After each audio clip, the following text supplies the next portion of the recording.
These are some Dinar Guru updates. Starting off with Bobby C. Reference Guru Norv Post 526. I get the fact that they are not ready. Some say that if they were going to redominate, why not just do it? Reasoning is they still have to have a monetary and economic policy that supports such a move. Monetary wise, you have to look at the weakness of the banking sector and amount of currency in and out of those banks. Economy wise, look at the dependency on oil revenue and no economic growth.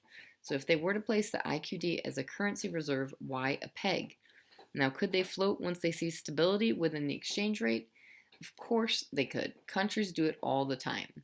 Both the CBI and the IMF have stated a peg to the USD is working and in my opinion will work if and when IQD becomes a reserve country currency.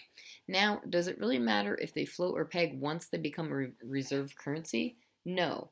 Once that happens, we will see two options in front of us and our decision will be made, a redenomination or a gradual increase. All right, Mark Z via PDK says this coming weekend is Memorial Day weekend, a time to remember those brave men and women in the military that give us freedom to be in this stream. The original design was for this to go on a 3-day weekend, and we are getting ready to have one. I hate getting excited for these benchmarks because up to now we have always been disappointed, but there is so much happening now. Right, Frank 26, Kurdistan knows they're about to raise the value. That's why Kurdistan has been in the news and been in Baghdad so much. Because before they release the budget, Kurdistan wants their proper share of it according to the oil prices that have gone up. They already got the HCL, they already got the salaries, they know the value is going to go up and it'll be purchasing power for the citizens. Think about it. Where's the HCL in the budget and what does the HCL that it's in the budget need? The new exchange rate. That's what you call the last 3 seconds on the lock. All right, Petra says they're aggressively going after the bad guys in Parliament, which I love reading about. There's so much money to claw back to put back in the Iraqi coffers that has been stolen from them. I think a lot of parliamentarians might not show up on Saturday because they have to divulge all their activities. All right, Mark Z via PDK. What I've heard from Zurich and Hong Kong is they expect Dubai 1 to open today. If it does, that means it would be our weekend. Rumors are that it could have opened as early as 4 to 5 hours ago. I'm hitting a brick wall trying to track down whether it has or hasn't.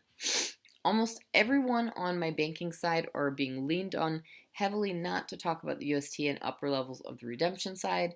These are people directly involved on the redemption side of all of this. I am respecting this. We hope we see some fruition today as we are all tired of nothing burgers. Holly says we await for the Dubai funds to be released and no one will know when it will be done until it has been completed. This is what will truly kick off the RV release. All sources say we are in the window for this by the end of the month.